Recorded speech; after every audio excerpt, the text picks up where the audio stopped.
The United States declares an emergency around the coronavirus, but infectious disease specialists say the cat's already out of the bag and it's too late.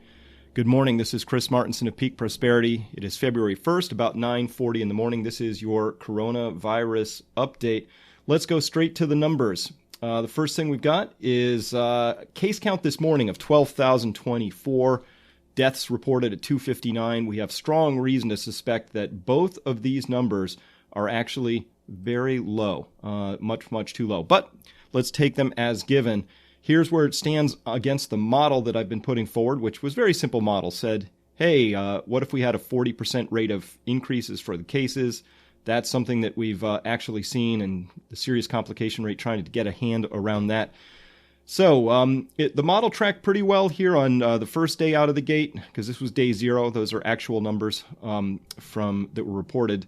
So then I calculated 6684. It was actually 7811, so I was a little worried that model was low. Model was tracking right on board here on the second day. Third day, the model, that would have been yesterday, the model would have predicted 13,100. Instead, it was 11,791. Again, reported. I don't know if any of this stuff is right. Honestly, we may just be tracking the rate at which China is able to produce and test samples. Test kits, produce samples, and run test kits. Why is it important, though? Because this looks like if we do have this break of the actual exponential trend, let's imagine these numbers are real.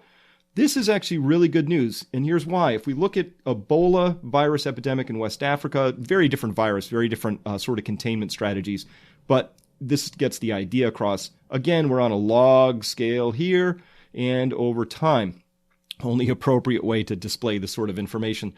You have the outbreak. Here we have cases in red and deaths in black. Because these are flat lines on a log chart, this is increasing exponentially, or geometrically in this case. When you first see that break, that means your containment is starting to work. As we covered yesterday, you really want the containment to take hold. So if these numbers here represent an actual break in the exponential line, it means that China's efforts at containment are working.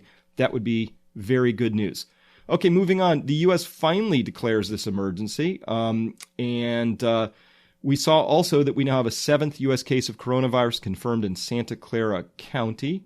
And we don't have a lot of data around this. They're being really quite cagey with some of this data.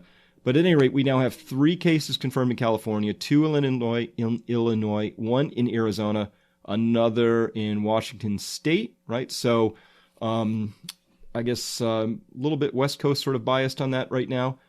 And the U.S. is going to ban all foreign nationals who have traveled to China in the last 14 days. And the ban, that's going to begin at 5 o'clock tomorrow and Sunday. So if you're in China or you've been there and you want to get to the U.S., hurry up. I guess that's the message here. This isn't how these things really... The quarantines don't work unless they're unannounced, honestly. And so this statement I want to take exception to. The risk of infection for Americans remains low. Okay? That's actually true. The risk of catching this inside the United States now remains low, but it's not going to remain low because of the exceptional R0 of this virus and its ability to spread. Very infectious, and the fact that it has already spread. In fact, let's turn now to an infectious disease specialist. This is from February 1st. That would be today, so this came out just a couple hours ago. Judy Stone is an infectious disease specialist. And so down in the article, she said here, the decision to impose a severe travel ban and mandatory quarantines in response to the novel coronavirus flies in the face of public health recommendations, including those from some Johns Hopkins event. I'm going to take really strong exception to that, and I'll tell you why. Just a second. Instead, it appears to be a response to xenophobia. Okay, so it's racist again. I really take exception to this. To insert, like, you might as well say it's political. It's not. This is public health. This has to do with how diseases spread, and there may well be secondary things that happen, things that appear like xenophobia and like economic impacts. But really, the prime thing we should be focused on here is public health. Okay, here's her reasoning. What we've learned this week argues against these restrictions. The biggest reason is that we now know fairly certainly from the cases in Germany that the virus can be spread before someone has symptoms. We also learned from that it can be spread while someone has symptoms, and even if one report I've read is correct, after the fever has broke, they may still be infectious. This thing is just plain infectious, okay? So she goes on, in plain terms, the cat's out of the bag. Okay, so yeah, millions of people have been traveling internationally without any symptoms, or certainly the cat is out of the bag, but this represents just throwing your hands up in the air and going, well, what are you going to do? The cat's already out of the bag. What are you going to do? Well, again, if containment can help slow the spread of the disease, here's why I think this is really poor advice right now. And I'm going to, listen, I'm not an infectious disease specialist, and who am I to go up against Johns Hopkins Center for Health and Security? But, oh my goodness, this is what you get when in the early stage or in a contained disease, you get 5 doctors all to yourself. You get in a nice room with machines that go bing, and you got respirators. When it exceeds the ability of the system to handle it, that's, the cat's out of the bag, and we've just thrown up our hands and said, what are you going to do? And millions of people get infected. Then you get this. Of course, it's not funny at all, but this is what happens is you get people in hallways, and your support is limited to an IV bag hanging right there in public. So would you rather be facing this or this? To me, that's the difference between aggressive containment measures and throwing your hands up and saying, what are you going to do? We do have more increasing economic impacts showing up. Apple is forced to close all stores and offices in China till February 9th. All stores and offices is being reported. So that's all 42 stores. That's going to have a big impact there, of course. And we're seeing headlines like this pop up all over the place. Here's one. Chinese tourist desert Thai resort as coronavirus spreads. So these are going to have really outsized economic impacts. We are getting lots of data that's showing and documenting this idea that the coronavirus does spread by people showing no symptoms. And this is all really important because, again, if you want to contain this, I want to point the difference out between being reactive versus proactive. Reactive is what the U.S. infectious disease specialists seem to be saying, which is throw your hands up. Listen, when we find people with cases, we'll react to that. We will manage that. We'll try and contain them and find everybody they talked to and went around.